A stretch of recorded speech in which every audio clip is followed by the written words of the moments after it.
My name is Christy Busby, and you are about to listen to the next episode of my podcast called Fate, From Atheism to Enlightenment.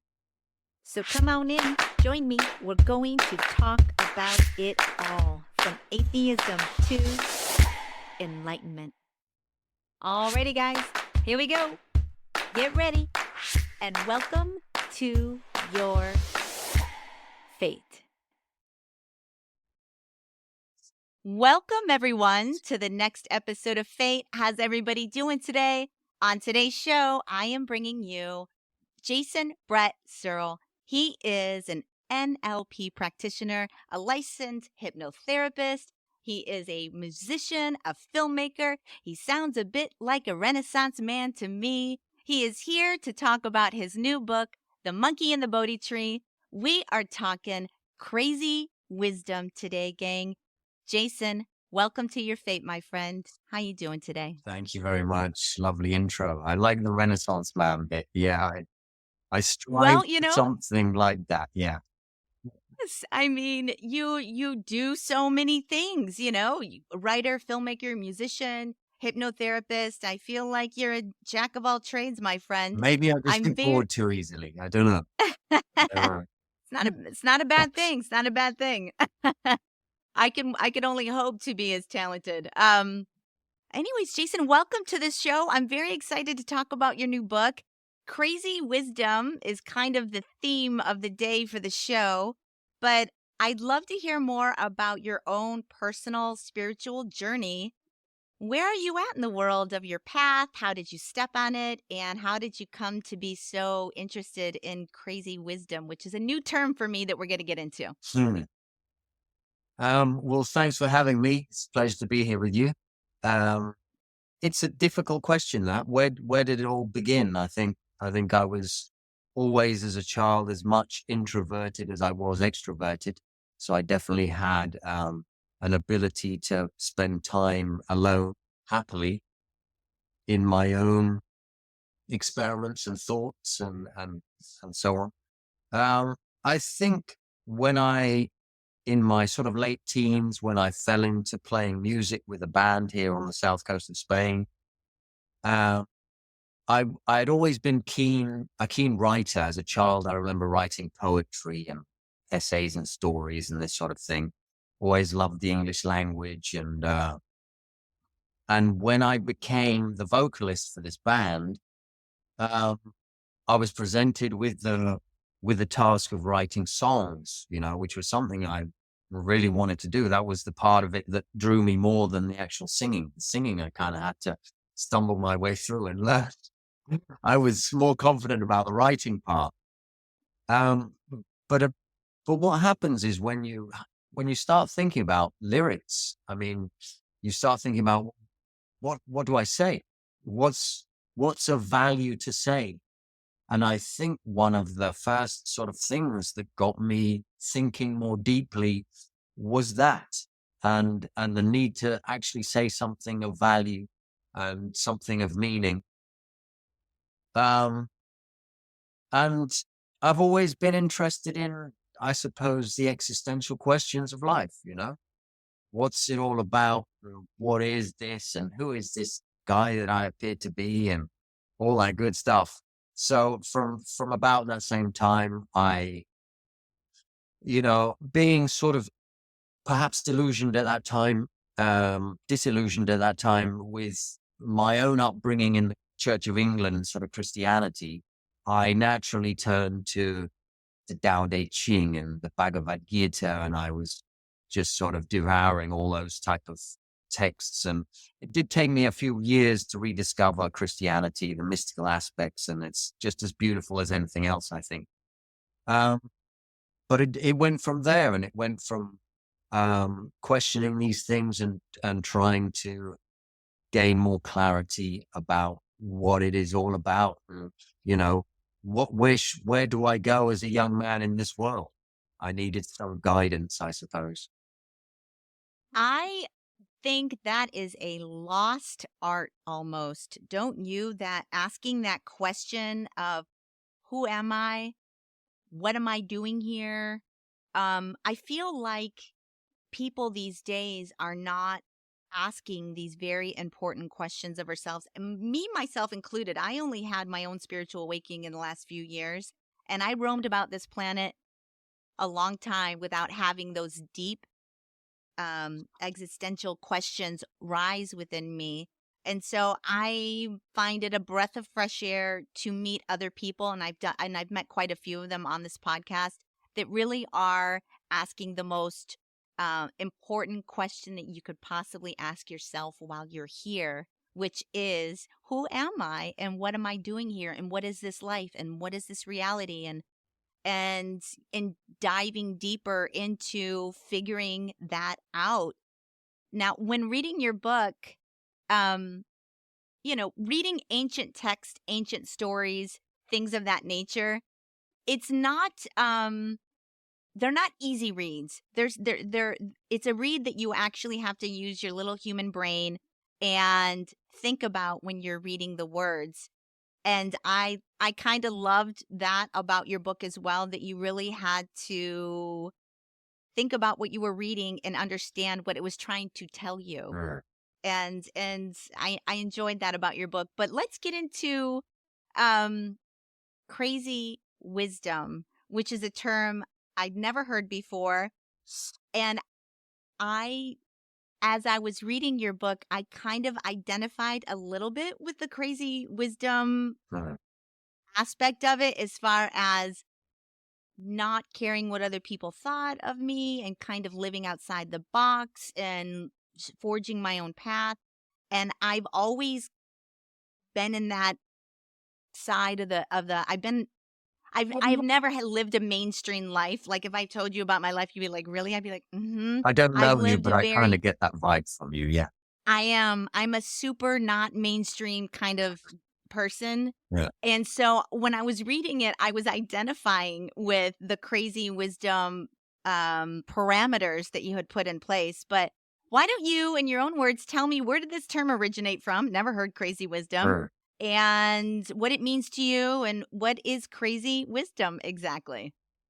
Well, the term itself, the English term crazy wisdom, comes from Chogyam Trungpa, who was a Tibetan master, contemporary Tibetan master. And it was his translation of a Tibetan term. They have a very rich culture of crazy wisdom masters, the Tibetan Buddhists. Um, and it's a word that's been used like any of these terms, God or enlightenment or meditation. They're very big concepts, and people use them in different ways. They have different nuances and concepts. And so this book is an attempt to sort of lay out the broader landscape of what we might consider crazy wisdom, and give people a clearer vision of the details. Um, so I think one of the ideas that the book goes into that not many people are familiar with, we're all familiar with the pre-logical and pre-rational and pre-conventional stages of like a toddler or a small child. We recognize that there's logic, there's reason, and there's pre all of that, right? And we have to develop into having logic and reason. And what we don't realize, or what's not stated too clearly in modern culture, but you can find it throughout all the wisdom traditions, more or less explicit, is the fact that there is something post. So there's a cognitive state that's post logical and post or trans reason, right? And trans conventional. And as the simplistic sort of dualistic beings that we are, we tend to break things down into black and white and big and small and left and right. And so in that sort of map, that limited map, you have logic and everything that's not logical, it's illogical. Let's put it all in the big same sack. And we have reason and we have, the lack of it, or we have conventional and then it's unconventional, and it all gets lumped together. And what I set out to demonstrate is that we're doing ourselves a disservice in doing that. because we're not realizing that there are some very elevated states that sages and saints have accessed, and they might sound to a simple person like a bit mad when they say these things, but it's not because they're coming at it from the pre-logical, pre-rational sort of side of the toddler. They've developed reason, they've developed logic, and they've gone beyond it. So a large part of crazy wisdom is dealing with that side of the trans-logical. It's also used in a different sense. And if once again, if we look at the traditions, you look at the tantric tradition in India. So we had, after the Buddha, several hundred years of Buddhist development. It was formalized. There were institutions that arose. There were monastic traditions. You know, Theravada was the main sort of vehicle for the Buddhist teachings. And there were a lot of people, perhaps like you and me, who were a bit sort of outliers, didn't really conform, didn't want to do that thing. And yet they did they were concerned about these bigger questions, and they were interested in enlightenment or these big themes, God, or, self-realization. And so out of this sort of disjointed bunch of freaks and, weirdos, we see the birth of a new tradition, which is the tantric tradition. And it was in its early stages a direct reaction to monkhood. So the monks would shave their heads, tantrikas leave their hair long. And monks were prohibited from wearing sort of earrings and accessories. Tantrikas, bangles, you name it, necklaces, whatever. It was all good. The monks were celibate, no sex. The tantrikas would indulge in it. No alcohol. They would drink. I mean, we have to realize that it's in the context of a serious spiritual practice. So it wasn't like they were just hedonists who are doing this every day, but they were including that. And instead of sort of rejecting it, or they were realizing that it's another element of the path. And now we have a tantric tradition that's grown out of that and that supports that sort of way towards truth. So I think a lot of this is just spirituality available for unconventional people who don't want to do things the same way as everyone else. I think one of the biggest misnomers out there about spirituality or even religion is that there's one way to do it, that there's one way to find your path, that there's one way to think. And I think we have to start understanding that there's many ways um to have a spiritual practice that is good for what you believe in and however you feel about your own source, God, whatever. I think spirituality should be a very individualistic thing, meaning if you're all in seeking higher knowledge of who you are and trying to understand that part of our consciousness, does it really matter the little bits and bobs of the things that you put into practice that make you want to get there? Meaning, does it really matter if you're incorporate, long hair, short hair, jewelry, dance, chanting? It's all kind of getting you into the same vein in a way. Would you say, like, Well, what I'm trying to say is there any really rules to finding spiritual enlightenment? Really? I, Is I there? think there are rules, but not on the surface. So yeah, you're Ah, talking about the surface of yes, course, it can't matter if you've got long hair or short hair to find the truth. What bearing has truth? Because ultimately that's what it's about. What bearing does yes, truth have on those superficial aspects? Um, yes. so so no, in that sense there isn't. And from what I remember, a very young age, I was always surprised by the lack of the inability of conventionally religious people to figure out that, like, when the Muslims saying Allah, well, you calling it God, can't you realize that just listen to the definition behind it and you realize it's the same thing, and these arguments that have been going on. And but I suppose when you get deeper, when you start to listen to the mystics, on that level, they don't have any arguments. The mystics Yeah. are the ones that can see eye to eye. And also in the traditions themselves, they talk about this as being, I mean, you said that we're all unique. There's only one person that has your voice. There's only one person Yes. that looks like you, that has your fingerprint, that cooks like you, that whatever. Why wouldn't there be a unique spiritual path for you? And the Buddha spoke about there being 80,000 doors to the Dharma, right? Yes. So that's what he's saying. There's as many paths up the mountain as there are people that climb the mountain. So crazy wisdom embraces that rather than sort of rejecting it. It allows for people to manifest themselves in a unique and authentic way.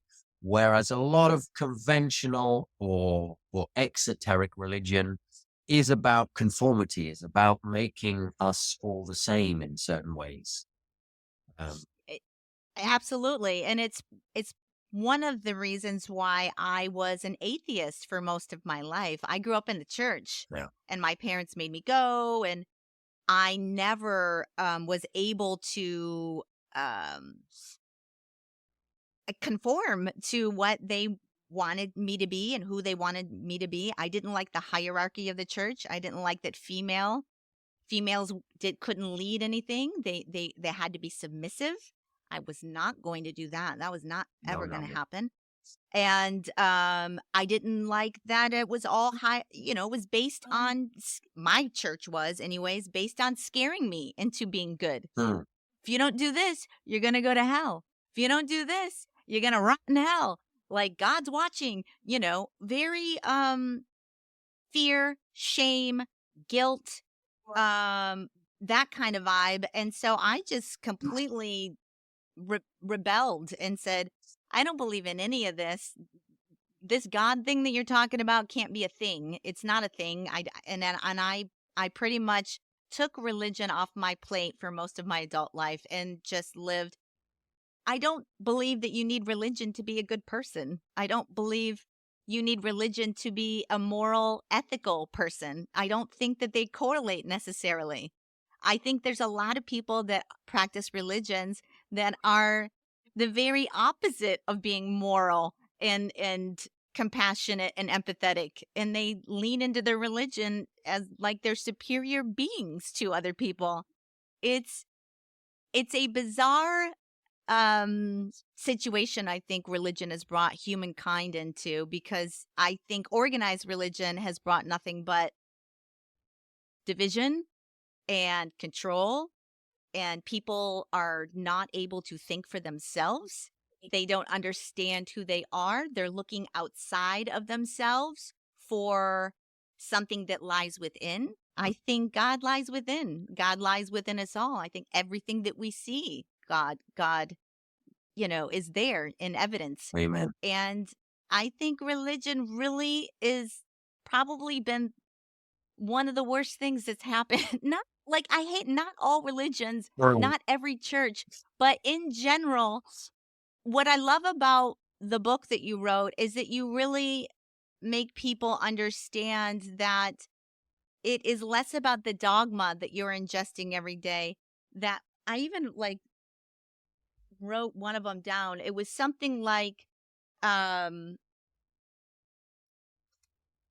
religion is something to be thought of as one aspect of many, but to use it and follow only one way is the exact opposite of how we are supposed to be thinking about our spirituality. Right. I just paraphrase that Yeah. in the biggest way, but what I got out of it was I think people need to understand that their religion is just a one tiny aspect that they should be looking at when it comes to finding out who you are and what our reality is. And it shouldn't be the foundation of everything when it comes to thinking about spirituality, that there is nuance in everything, that there's a much more expansive way to approach your spiritual self than just going to church on Sunday and doing this almost obligatory thing that they do, that I feel religion is losing its meaning in a lot of ways, in a Well, weird I think way. your story is all too common, and I share it,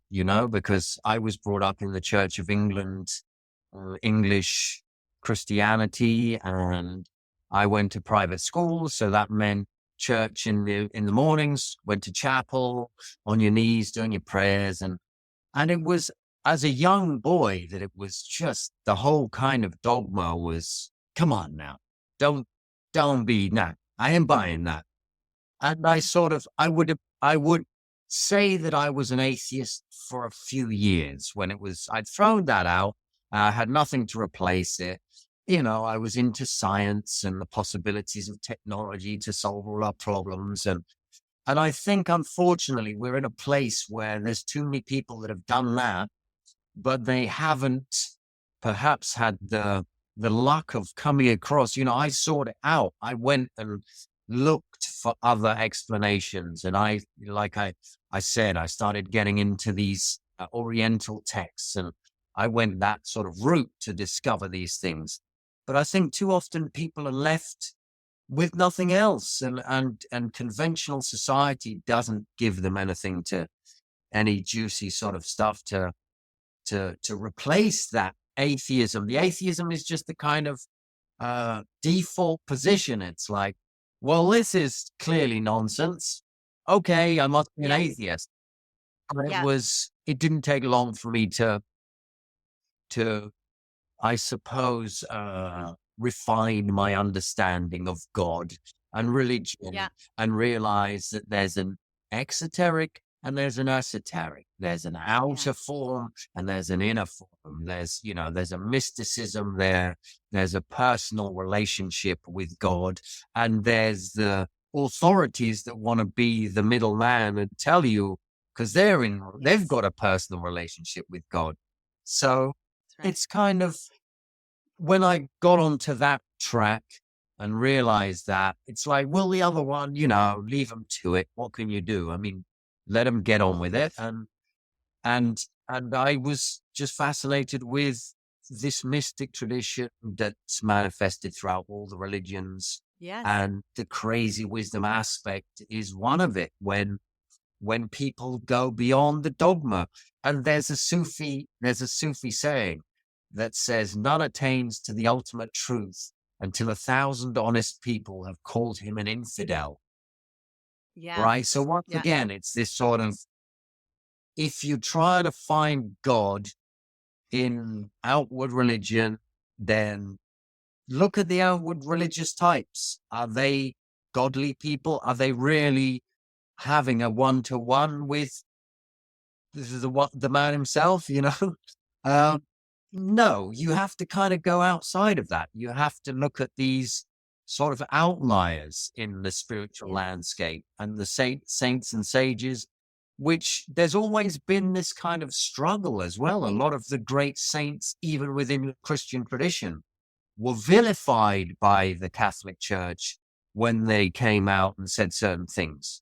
And it's taken centuries for them to go, okay, actually the people love this guy, so we'll bring him into the fold as one of our own. But there's plenty of That, examples. And here I live in Spain. There's St. John of the Cross. He was jailed by the Inquisition.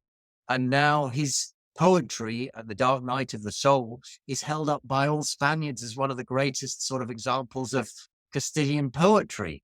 But it took him to go to jail and face the inquisitors and be accused of heresy, and for them to see that he was kind of just way beyond them. sometimes I think, especially in America, it's funny you mentioned the Inquisition, because I've been interested in that lately for some reason, and Mhm. all the truly torturous, terrible things that they did to people. in order to gain to root out anybody that was healers that were using herbs to heal people that worshiped Mother Earth, that were that were more esoteric and spiritual and um earthbound, nature bound, people of that. They were rooting through the villages and figuring out, oh, there's a healer over there, and then they would go and torch them up, light them up, call them heretics, devils, all of these things, put fear into people. I think that we all forget that it's not that Christianity grew out of love. It really didn't. It grew out of force. People literally being um having to subscribe to this governmental way of thinking, which was government and church were kind of simpatico, and you either had to think along those lines and not speak out against it, or you were going to get Will killed. face the consequences. They've always Yes. been the way. They killed Christ. They Yeah. killed Socrates. They burnt Giordano Bruno at the stake. They Yes. drew and quartered Al-Hallaj, who is one of these mystics that's mentioned in the book.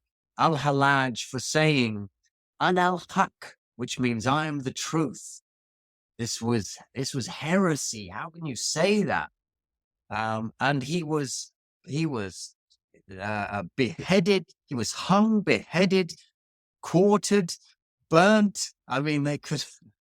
It's it, We're so barbaric, man. We are so well, barbaric well, in what we are capable of doing to one another. Like, to the I don't great know. people as well, the torch Yes. bearers who we should be Yep. listening to. Yep. Yep. Yeah. We're not smart. I mean, we're in modern times today.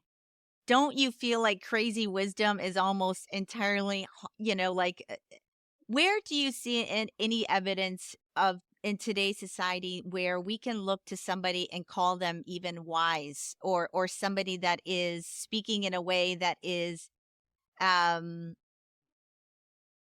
uh moving people to evolve in their opinions on who we are, on their spiritual nature, on anything? Like, I don't see a lot of guru types out there that are even on this path where they're culturally respected in a way that are allowing people to open up to a different way of thought.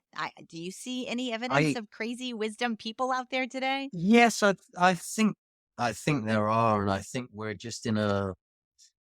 in a social space where conventional society is one thing, mainstream society is the thing that holds all our attention. It's forced through the TVs and the radios and you know what I mean? All the mainstream media signs up to one version of reality. And you don't find it much there, but I've never sought much in those places anyway. And I think we're at a time where we have the most dumbed down people at any time in history, on the one hand, and we also have most clued up, beautiful, wise people at the same time. But what do we get fed? Mainstream media. We generally get the dumbed down. We generally get that sort of side of it. So I just think people have to seek it out as most things. Pop music You is pop music. It's what it is. And if you're a true musician or musical fan, then perhaps your tastes, you know, range into other areas that are not covered too broadly by mainstream. And it's the same with anything, I think, and spirituality is just another aspect of that. Uh, so it's there, yeah, it's always there, and there are some big names that are fairly contemporary, like Gurdjieff, who died in 1947, um, okay? and he was a big, crazy wisdom guy. He used to get his students drunk and all these sorts of things, but I think he was a real genuine master, and there are there are almost miraculous events told about him by people who have who are contemporary. It's not like we're going back 2,000 years for Chinese whispers to kind of develop this mythology and stuff. And Adi Da is another. He died in 2000, early 2000s, I think. He was another strange character who causes a lot of polemic and controversy by mention of his name, and some people think he's a charlatan. I think he was a master, and I think he definitely had crazy wisdom phases to his teaching, where he would indulge in, you know, sexual practices with his students and alcohol, and but where you see that it's not hedonism is that it was a short period of his teaching, and for the most part, his ashram was, vegetarian and meditation and no alcohol. And that was the lifestyle.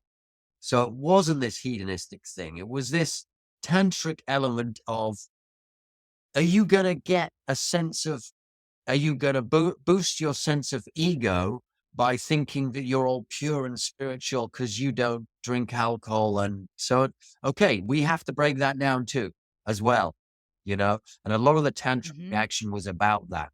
A lot of the monks were on this sort of ego trip because they didn't, weren't attracted to females, and they didn't indulge in that, and they didn't sort of give way to those lesser desires. But it fostered this egotism at the same time, which goes against the whole point.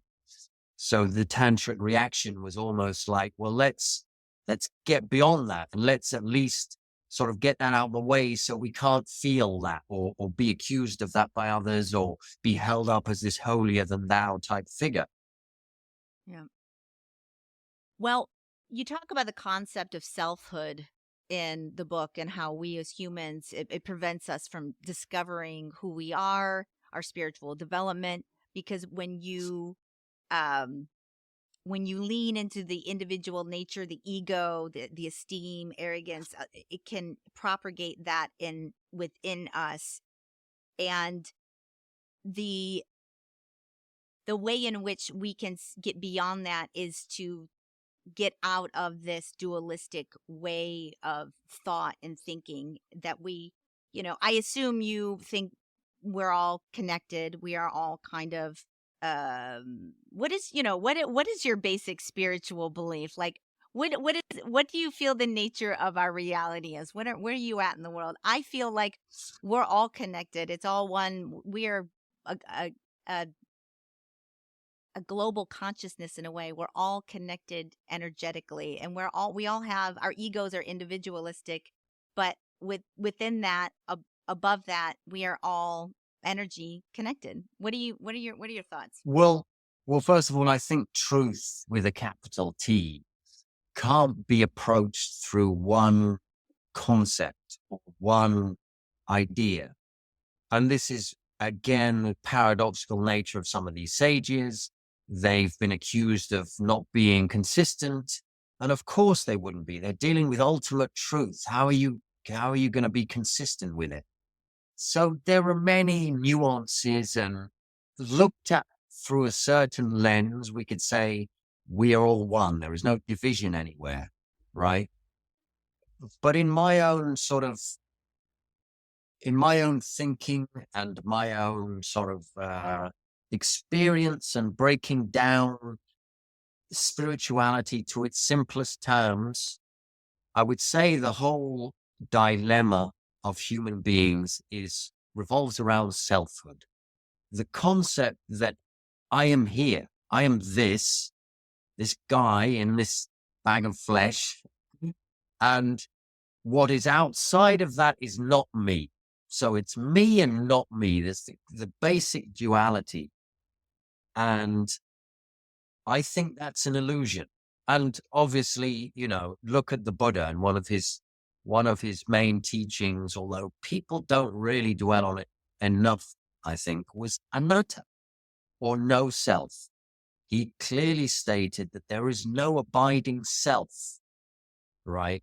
And there's two ways that this same thing has been looked at, and I think it's the same but two different ways of looking at it. So you have sort of the Vedanta or Hindu tradition, which talks about the self with a capital S, right? And you are that. And that is all there is. So you can either sort of expand the self to include everything. So there's nothing that's not the self, and that is what you are. Or you can take away what you think you are until there's nothing left, right? Ultimately, it's the same thing. You're transcending the fundamental duality. You're going beyond this idea that there's me and not me, right? And they're two paths approaching the same thing that if you're not sort of too aware of the traditions behind them, they might sound like opposite directions, but they're really not. Mm. They're transcending this duality. That's where all our problems arise from, right? If you can, the tree doesn't have a self sense. The tree doesn't suffer. Animals don't have a self sense. They have an instinctual sense of themselves, and they live upon that. But they don't have this conceived sense of, here I am, I end up my skin, and everything is outside, because that's what creates, fear of death. That's what creates this sort of temporal entity. And there is no temporal entity. And I think all of the great sages, enlightenment is about transcending the fundamental duality between self and other. And so when, Christ was saying, do unto others, it's not like you have to do this because it's a rule and I have to be a good person. And he was speaking from a state of consciousness where others were himself. He didn't have to try and be a nice guy. It was like, I don't have to try to be nice to myself. I just am. I look after myself because it's me, right? So if I consider you as my very self in a fundamental way, why would I not look out for you in exactly the same way? There's no Yes. law behind it, no moralistic sort of, he's just speaking from a transcended state where he had gone beyond him as this guy that lived 2,000 years ago. And he transcended completely that illusory idea that we all hold to be true. Yep.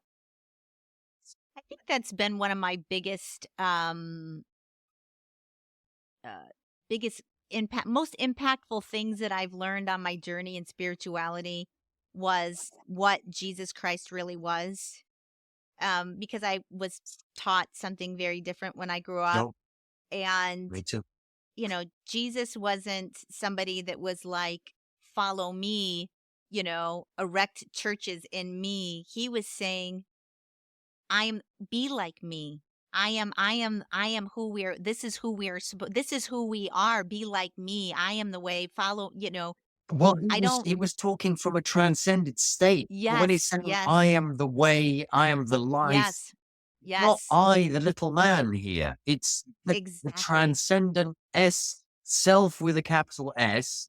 And Yeah, this is where so much error falls into religion, that you have yes, people talking from an unbounded state to bounded people.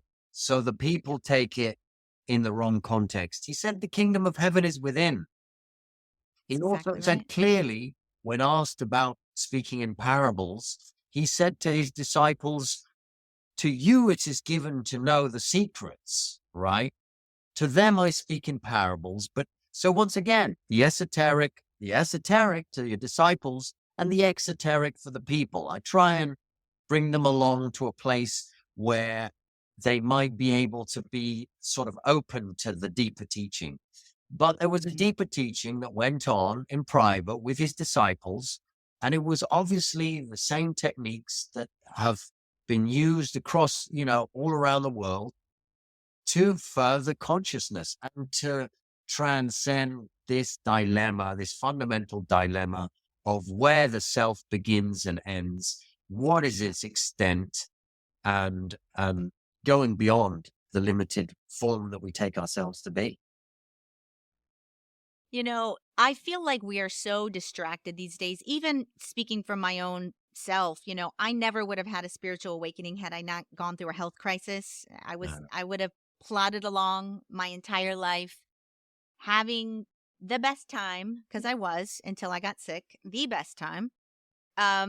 But when you get confronted with an illness or some sort of traumatic event, doesn't have to be an illness, it could be a death, it could be a divorce, it could be losing it could be so many things that put you into a space where you don't understand your life anymore and you don't know where to go or what to do. And I do think that there's more and more people out there that are awakening, but I almost feel like there is this desire for I'm getting a little conspiratorial right Go now for it. that sorry, Um, but yeah, I don't think that the powers that be, whoever you want to call them, want us to ask these questions about ourselves. I don't think that they want the kind of global citizens that align with each other in that way, that understand we are one, that understand the nature of what we're doing here.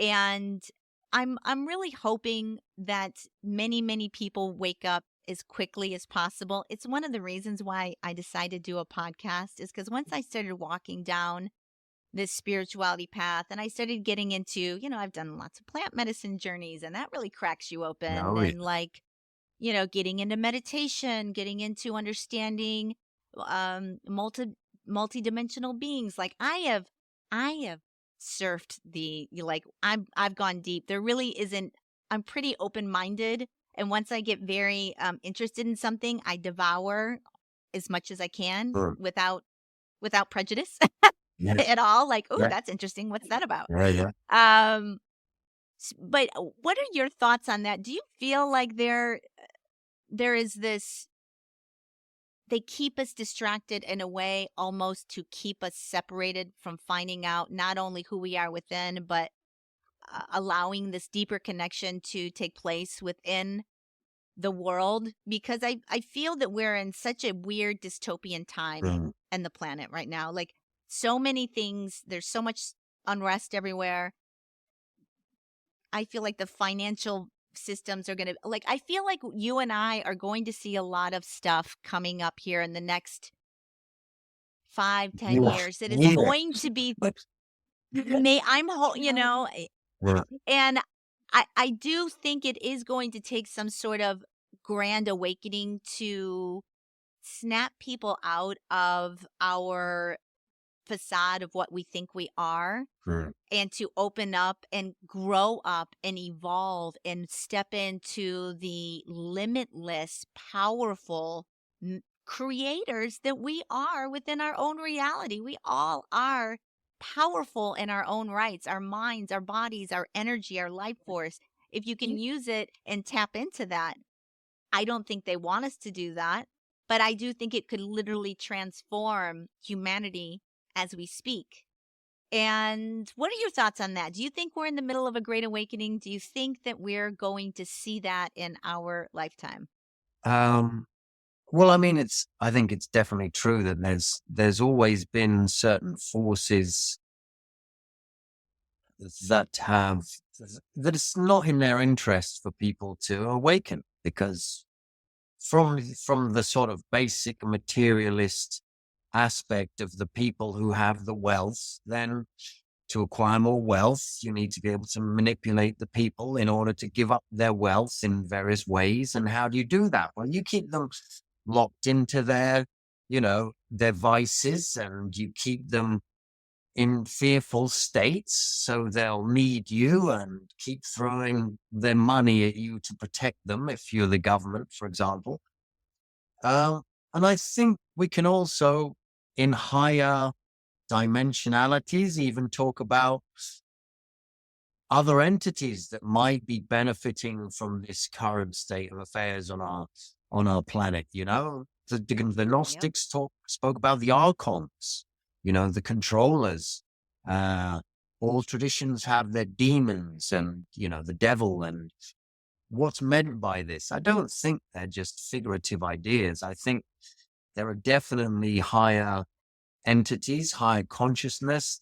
I think there's a great quote that the universe is not only stranger than we imagine, it's stranger than we can imagine. Yeah. And having as well experimented with certain plant teachers, that was a Yes. strong sense of, oh my God, this is not only weirder than I thought, it's weirder than my little human brain could possibly conceive of. So Yep. yeah, I think I'm all in with that. I think there are higher entities, there are good ones, there are bad ones, there are stuff that we might call aliens, but are they aliens from other planets? Don't really. Are they transdimensional? Yeah. I think, you know, it's like we're in this sort of matrix game. And in any game, you need a nemesis, you need something to overcome. Otherwise, what's the game? What's the point of playing type thing? Uh, so yeah, there are forces trying to keep us down on every Yeah. level. We're dealing with them at every level. And my search for truth has really no boundaries. It started, I must say, with the spiritual themes, the biggest questions, but, over the course of my life, conspiracy, I'm open to all these possibilities. I think more conspiracies are true than not true, to be honest. Uh, I think there's a conspiracy at the level of just our day to day. You spoke about sovereignty. I think we don't even understand what's been done to us, the level of trickery when it comes to having our birth certificates monetized and this sort of thing to back the transition to fiat currency and how we all exist with this capitalized name that is not actually us. It's a legal fiction that is designed to operate within Yeah. commerce. And there's a whole nother aspect to me that's very much involved in learning about that and what commerce is and what natural law is and common law and the difference between jurisdictions and all of these things. To me, it's all clarifying what this crazy place is that I find myself in with no operating manual or nothing, it's like, figure it out. So, It's a crazy journey in a way. If you really look at life in the way it is, and I'm starting to do that more and more, where we get so programmed just to think like everyone else. You're supposed to get up and go to work and have a family and buy a house, and this is what you're supposed to do at this point in your life, and blah blah blah blah blah. Which I never did any of that. But when I started investigating spirituality and beyond and what we really are, I wear such a different lens on my eyeballs when I see anything now. And I am one of the things that I do, whether I'm watching a TV screen, a movie screen, my phone, whatever, is that I'm constantly asking, what is this trying to get me to think, feel, say, or do? What is this? And then I make a logical deduction from there if that's something that I want to entertain my brain with. mm, Because one of the things that I think is needs to be talked about more is how easily programmed and manipulated we really are. We oh, really are so crazy. We're so influenced people have no by idea. they don't. They really have no idea how easily manipulated, controlled, and programmed we are as a species, especially today's society where we're so globally reached, with the internet and everything. Like you can't hide yourself from it. Sure. And if you're not watching everything with a filter on, which I do, you are going to be led down, who knows, a myriad of paths based on whatever your little emotional state pulls you in. Because you are just, that's the other thing I think that people don't think about is like, you have to kind of manage your emotions in a way, because your emotions can turn to thoughts, can turn to things, can show up in your reality. And it's a slippery little slope when you're not, when you're allowing yourself to mire in negative feelings, thoughts, beliefs. You're those that shit can show up in your reality, man. You are literally pulling that into your reality. And the law of attraction is a real law. Mm. And I full heartedly believe that if people understood that they had much more control over what happens within their own purview based Yeah. on their own emotional makeup, that we would also be living in a world where people would be much less um willing to be angry, to be fearful, to all of those things, and would ask a lot more questions about anybody who is trying to make them feel that way. And we don't. We just immediately respond, go in that emotion with no critical thinking skills whatsoever. None. Well, this was one of my big rabbit holes after when I got interested in NLP, and on the back of studying the NLP, I did my first full-length documentary, Mind Your Mind, which is about that. It's about psychological manipulation. It's about how we are being taken advantage of, and it aims to give people these tools so that they know how they're being tricked and manipulated. Because once again, this is all about knowledge. The more knowledge you have, the greater your ability to make your own choices. And these choices aren't the result of some subtle manipulation that's going on through your telephone or the TV show you're watching or the subliminal stuff that's going on in the movie that you watched, right? Um, and people have no idea how sophisticated these techniques are. And if they did, then they perhaps show a little bit of interest in, reclaiming that power Yes. and figuring out what the techniques are. And I was amazed when I studied NLP in London, uh, and I found myself, walking through the streets and seeing posters and going, oh my God, they're using nominalizations and mind reading. I had like, these are the techniques now. Ah, I see it. And it's like, it was kind of the they live glasses that I got. It's exactly That's what I was my gonna say. I'm those. like, it's like that. Yeah. I had Yes. they live Yes. glasses, and it was like, oh my Lord. And I was analyzing. I couldn't kind of sit and watch a film as a normal person. It was like, you see that? Yep. They're doing this, they're Yep. doing that, they're doing this is for this Yes. reason. And that's what I tried to communicate in the first documentary. Uh, Mind blowing stuff. We're so vulnerable. We are. We're vulnerable, and they know it, and they know exactly how to push our buttons. That's why advertising. That's why it's billions of dollars a year. It's why they want our data. Like, we give it up without any ability to control ourselves. Yeah. We can't help it. It's really scary. Can be. Honestly. It can be if you're Yeah. completely ignorant to it. So Yeah. it's like anything. Get wise, figure out these things. Be we tend to decide what we eat and what we put into our bodies. We also need to decide, take a bit more control as to what we consciously expose ourselves to as well. Don't just let stuff be fed to you. Uh, Decide. And I think this is one of the great things about the internet and the move away. A lot of people have moved away from, TV Yeah. broadcasting programming. They call it programming for good reason.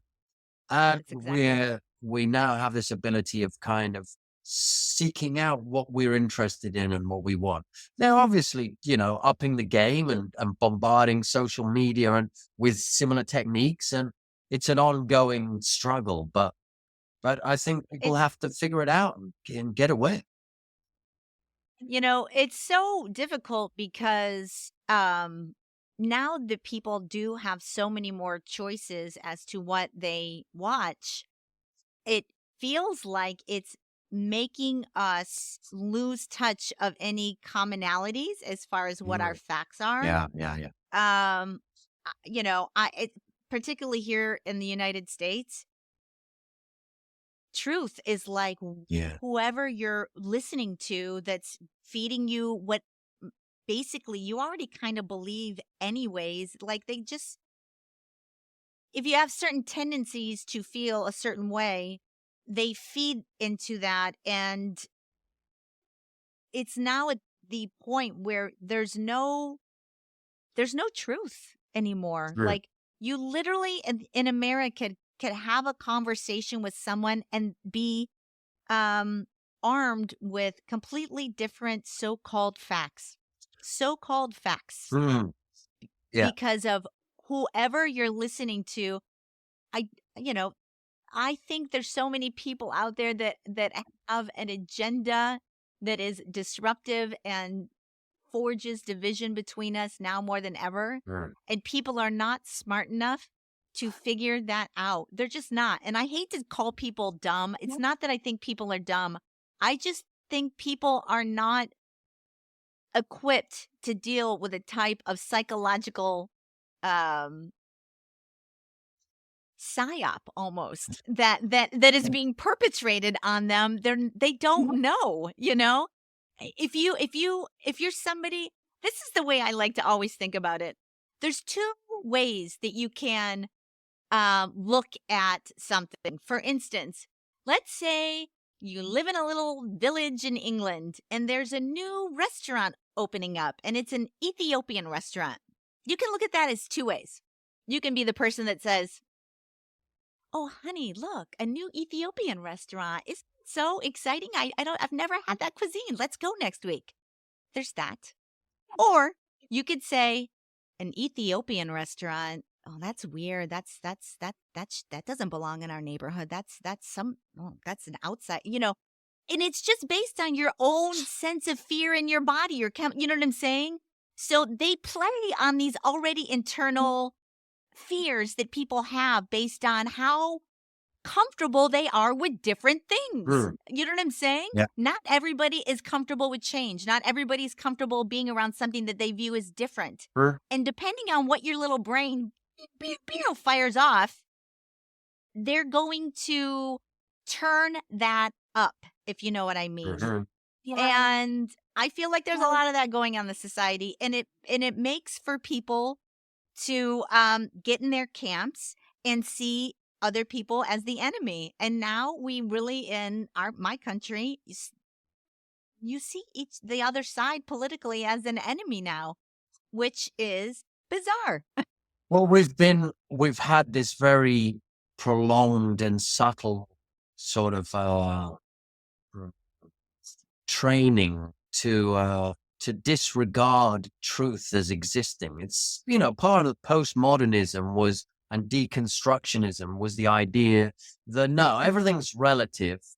Truth doesn't really exist. I have my truth, you can have your truth. And it's like, well, no, what you're talking about are opinions, right? So I might like this type of music and you might like that type of music. That's fair enough. Truth that is on another level. And I think for a lot of the development of, throughout the larger part of our history, we mankind was kind of aware that there was something called truth and we can be more or less sophisticated at getting to it. But now we live in this place where it's like, well, if you don't even subscribe to that idea that there is something called truth, well, go ahead. But any old nonsense it has to be equally, respected. And I think we don't realize that, of course, there's truth. I mean, it's clear that truth exists. Yeah, If there's there's no no doubt. truth, then go and put your hand in that flame because Exactly. it can't be true that you'd burn yourself. So we really have to kind of recuperate the idea that there is truth and we Yeah. must be able to commonly navigate it.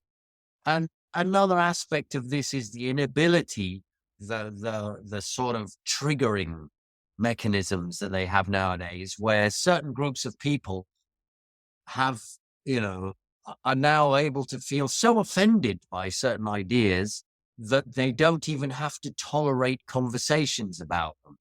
And once we've got into that, that's a hole that you're in that's too deep to you to get out. It's like conversation. We must always have debate. We must always have healthy conversation. We must always have the ability to question truths, even if they come from the highest so called authorities.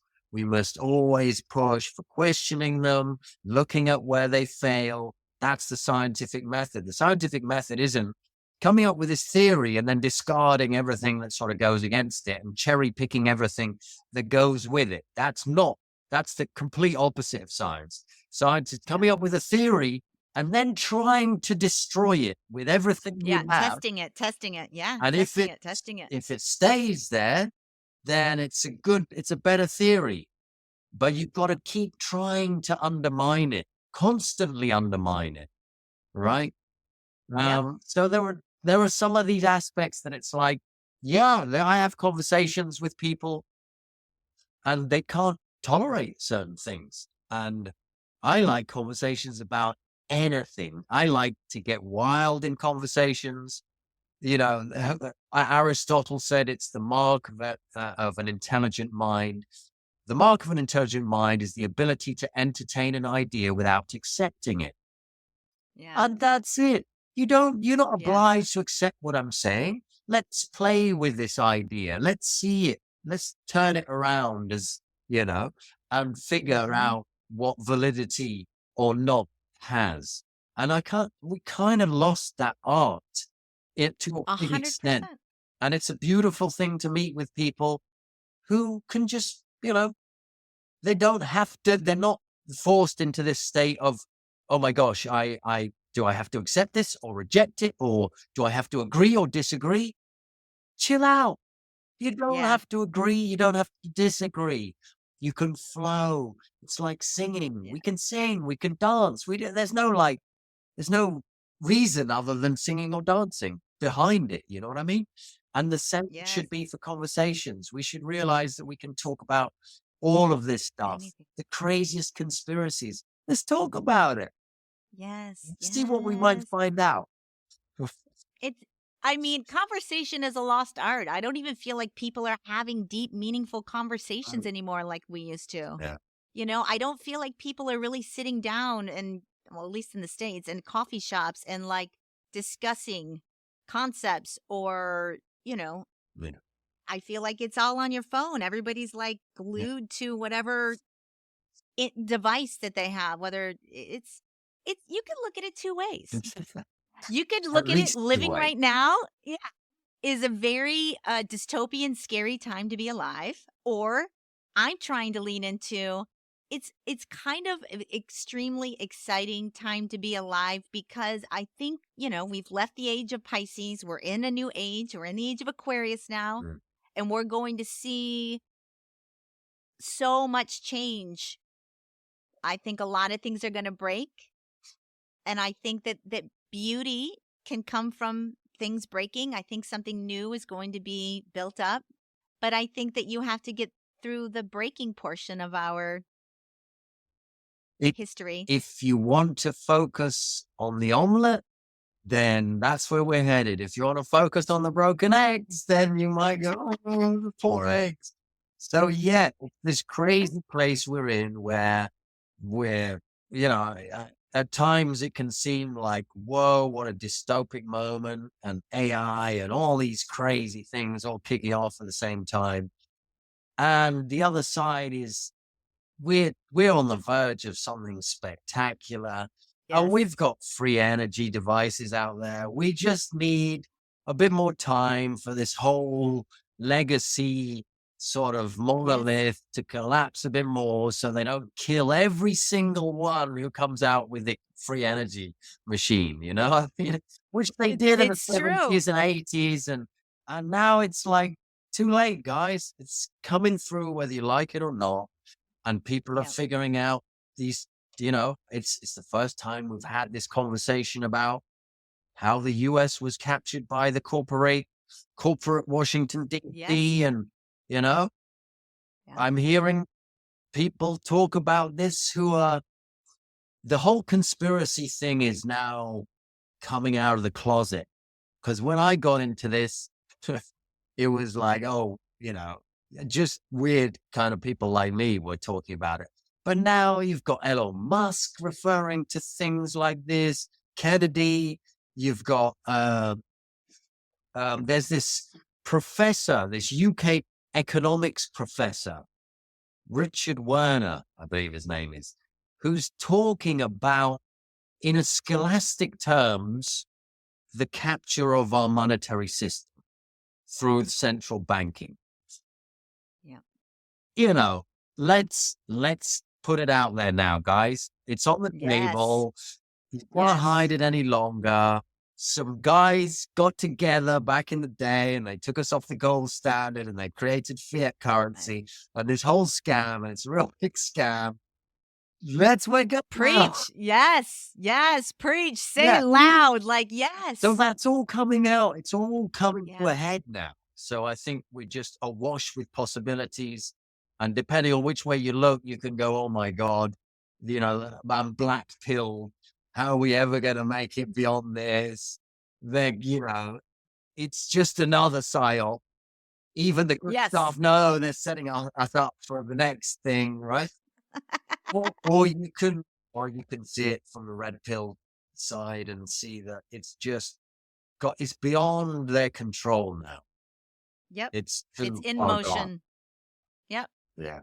It's going to be exciting. I'm really swimming in, trying to l- launch myself up 30,000 feet in the air and kind of look down and be like, "Ooh, this is exciting times, guys. There's going to be a lot of stuff coming up."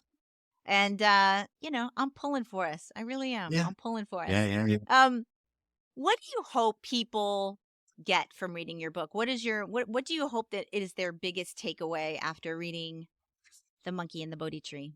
What's your hopes? Um, I suppose there are a few different aspects to that. And one of them would be the the recognition that there are other possibilities, that there are higher states, and there is something called enlightenment or realization.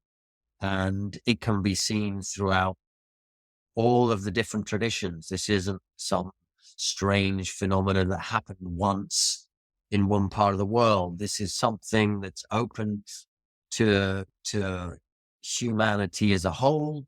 It's something that's part of our legacy and our future. I also like to show people, perhaps people that are a bit more like us, that aren't so conventional and that haven't found their footing in a more conventional or orthodox spiritual tradition, that there's way more to spirituality than that. And there is a way for you. And there is a path to be your authentic self, to be genuine, and to be a seeker after truth, and to make way on the spiritual path. So I guess, and I want to bring to the world's attention some of these crazy, beautiful figures that have inspired me throughout my life, and give them a sort of introduction so they can go off and investigate these people for themselves. Every person will have certain people they'll vibe with more and go, yeah, I kind of, and as I have, and they can go off on their own quests after that. So I'd like to make it clear that that logic and reason isn't the peak of human capacity, cognitive capacity. There is something beyond that. And that's what the first part of this book tries to give the very complete argument for why that is so. I think curiosity about oneself is something that needs to have a resurgence, definitely, in human culture. I Absolutely. don't think there's enough of it, I think curiosity. we don't realize the miracle that this is, that, we you wake up in it day to day and you to kind of get, but when you really stop and think, all of this, everything, it's like, my God, this is it's all just mind blowing, and I think we need to tap more into that aspect of reality. That wow, we should the wow factor of day to day mundane life needs to be sort of reclaimed, and we need to Yeah. see spirit everywhere and the magnificence Yeah. of how this all works. How it all works together, and we're here, and existence even is. What a miracle that is! It's magic, it really is magic. Our lives are magical. And I've said on this show before, when you start paying attention to the universe and paying attention to energy, and even I have so many synchronicities in my life. I have so many nods of the universe tipping their hat at me all the time because I'm meditating, because I'm tapping in, because I'm listening, because I'm trying to um, be more in tune with my body, with my spiritual side. You'll see signs everywhere. Signs will come up everywhere. We're living in a magical little place that people don't see the magic in it anymore. We need to regain our sense of curiosity and understanding that we don't have it all figured out yet. Yeah. We don't. There's so much more out there that we need to be learning and being more curious about what and who we are. And here we are, you in the US, I'm in the south of Spain, talking about Yes. this stuff through this screen that thousands of people have been needed to Yeah. invent the different elements of. I mean, it's crazy mind boggling when you think about it. It really is. And we're only going to see more and more of this like crazy I- technology. I mean, we could have a whole nother hour discussion about the rise of technology that is upon us, everything from neural implants that they're But going to want to do to us. yeah, Like, that's a whole nother discussion of yeah, dystopian craziness. yeah. Um, Jason, you're a renaissance man. You really are. You are. You're deeply um intellectual. Like, I find that most people don't walk on their spiritual path, just from my own personal experience, very short, unless something traumatic happens. And I love that your story originates with your sense of being curious about what you are, who you are, what we're doing here, and leading it to this crazy wisdom of folks that have been with us for, since ancient times. So my hat's off to you. You're there's not a lot of you out there, let's just say that. Thank you for a beautiful Not that conversation. I've met. I mean, My pleasure. it was a pleasure. Where can people pick up your book? So your obvious places, Amazon, and I don't know, all good book outlets. All I good. guess even your local bookshop, if they don't have it, then you can order it there. You can order it from the website of the publisher, Collective Inc. Yeah. So you can go I to my website, jasonbrettsell.com, and there's links to my books there and my documentaries as well. So yeah, I okay. love that. I will put the link in the show notes to your book from Amazon, and I'll put the Collective Ink in there too. Thank And with that, it was a real pleasure. I loved chatting with you. Anytime you have something else that you want to come back and promote, we can have another spiritual discussion. you. I Yeah, loved it. We need to do more of these. indeed. And with that, ladies and gentlemen, we will see you next week on Fate, from Atheism to Enlightenment. I would like to thank my guest, Jason, and all of his information will be in the show notes. We will see you next week. Journey well, everyone. Bye bye. And that is a wrap on this episode of Fate, from Atheism to Enlightenment. I want to thank Jason for coming on the show today and spending his time. I love having these conversations with people. It just enriches my life. It really does. Without this show, I probably never would have even come across that book.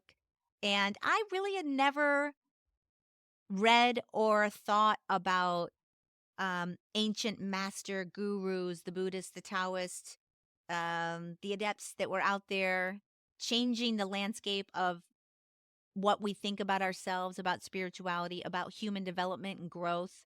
So I loved our conversation. He can come back anytime he wants. I also loved that he didn't have a traumatic event that put him on his path. Almost everyone that I talked to on this show has had some sort of tragic event that preempted this need, or this path, this spiritual development. But Jason, it seems like he was just naturally curious and was seeking knowledge. And there's not enough seekers of knowledge out there now.